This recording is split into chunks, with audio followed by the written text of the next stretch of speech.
హరి ఓం. శ్రీ మహావిష్ణు పురాణం 5వ భాగం. శ్రీ మహావిష్ణువు జననం. కృష్ణుడు కృష్ణాదేవి కలయిక వలన కృష్ణాదేవి గర్భం ధరించింది. శతమన్వంతరాల కాలం వరకు గర్భాన్ని మోసి ఒక మగ శిశువుకి జన్మనిచ్చింది. శతమన్వంతరాల కాలం గర్భం మోయడం వలన అలసి సొలసిన కృష్ణాదేవి ఆ మగ శిశువుని చుట్టూ నిండి ఉన్న జలధిలోకి వదిలివేసింది. ఆ మగ శిశువు ఒక వటపత్రం మీద తేలుతూ నీటిలో ముందుకు సాగాడు. కృష్ణుడికి కృష్ణాదేవి జలధిలో శిశువుని వదిలేయడం నచ్చలేదు. కన్న బిడ్డను జలధిలో వదిలివేసినందుకు గాను నీకు నీ అంశంతో జన్మించబోయే అప్సరసలకు సంతానం కలుగదు అని శాపమిచ్చాడు. కృష్ణాదేవి పశ్చాత్తాపం చెంది శరణు వేడింది. కృష్ణుడు శాంతి చెంది మన్నించాడు. సృష్టి కృష్ణాదేవి వలన ముందుకు సాగదు అనుకుని ఆమె వంక చూశాడు.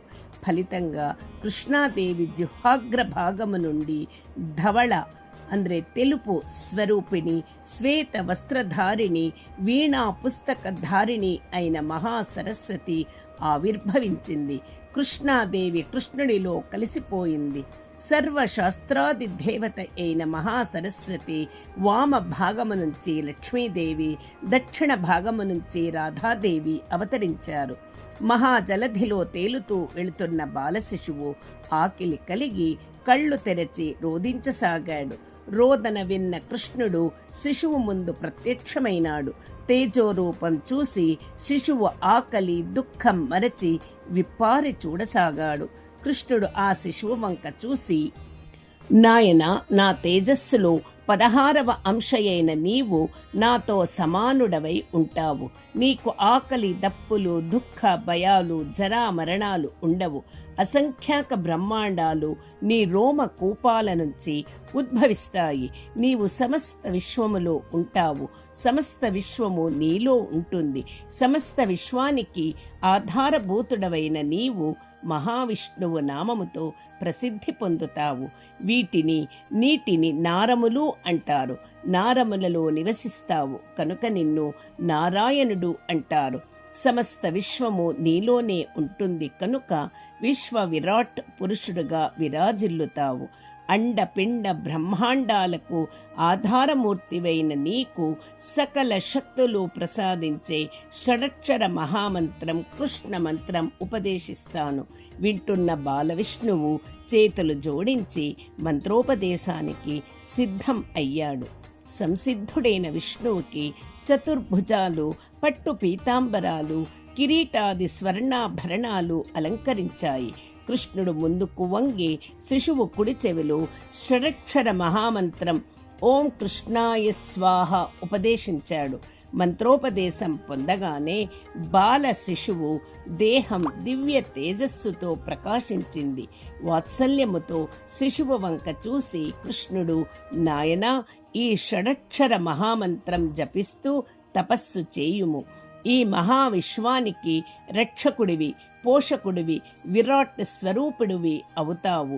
తిరిగి సకల విశ్వము నాలో మహాలయం పొందే వరకు అనేక కల్పాంతాలు, యుగాంతాలు కాలచక్ర భ్రమణములో కలిసిపోతున్న సకల బ్రహ్మాండాలకు నీవే సృష్టి స్థితి లయ కర్తగా ఉంటావు.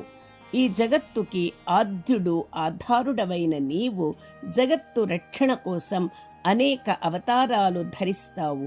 నీ నామము ఓం నమో నారాయణాయ అనే అష్టాక్షరీ మంత్రంగా జపించబడి సమస్త ప్రాణులకు శుభములు చేకూరుస్తుంది. అనేక మహత్తులు నీకు సహజ లక్షణాలుగా ఉంటాయి అని ఆశీర్వదించి అంతర్ధానమయ్యాడు. వటపత్రసాయి రూపములో ఉన్న మహావిష్ణువు అష్టాక్షరీ మహామంత్రం జపిస్తూ అనేక వేల సంవత్సరములు తపస్సు చేసి తపస్సిద్ధి పొందాడు. చాలా కాలం తపస్సు చేయడము వలన అలసిన విష్ణువు విశ్రమించాడు. అలసిన విష్ణువు స్వేద జలముతో పాటు ఒక్కొక్క రోమ కూపము నుండి ఒక్కొక్క అండము వెలువడ్డాయి. అలా కోట్లాది అండాలు వెలువడి కలిసిపోయి ఒక బ్రహ్మాండం రూపొందింది. మహావిష్ణువు నిద్రలో ఉండటం వలన ఆ బ్రహ్మాండం చైతన్యరహితంగా ఉండిపోయింది.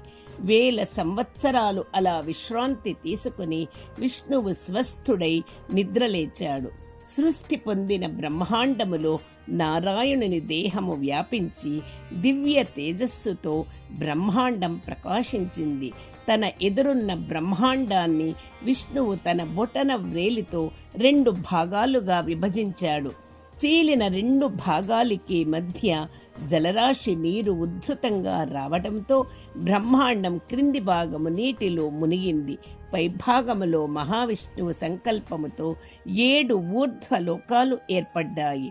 నీటిలో మునిగిన క్రింది భాగములో 6 అధోలోకాలు ఏర్పడ్డాయి. బ్రహ్మాండములో గల కోట్లాది అండాలు కూడా 2 భాగాలుగా విడిపోయి ఊర్ధ్వ అధోలోకాలు ఏర్పడ్డాయి. 7 ఊర్ధ్వలోకాల పైన ఏర్పడిన గోలోకాన్ని కృష్ణుడు రాధాదేవితో కలిసి తన నివాసంగా చేసుకున్నాడు. కృష్ణుడి సంకల్పముతో రోమముల నుండి అతని వలె రూపదేహములు కల 1000 మంది పార్షాదులు గోపాలురు జన్మించి సేవకులు అయ్యారు. రాధాదేవి శరీరము నుండి కూడా 1000 మంది పార్షద గోపికలు జన్మించి చెలికత్తెలు అయ్యారు. లోకాలను సృష్టించిన మహావిష్ణువు ఆ లోకాలలో చరాచర జీవులను సృష్టించ సంకల్పించాడు. తనకు అటువంటి శక్తిని ఇమ్మని పరమాత్ముడైన కృష్ణుడిని తలిచాడు. కృష్ణుడు మహాసరస్వతి నుండి ఉద్భవించిన మహాలక్ష్మిని విష్ణువుకి తోడుగా పంపాడు. మహాలక్ష్మి వచ్చి నారాయణుని వక్షస్థలము ముందు నివాసము ఏర్పాటు చేసుకుంది. శ్రీలక్ష్మి వచ్చి చేరడముతో నారాయణుడు సిరి సంపదలు పొంది శ్రీలక్ష్మీ నారాయణుడు అయ్యాడు. శ్రీ మహావిష్ణువు వక్షస్థల నివాసి అయి శ్రీ మహాలక్ష్మి అయ్యింది. హరి ఓం తత్సత్. శ్రీకృష్ణార్పణమస్తు.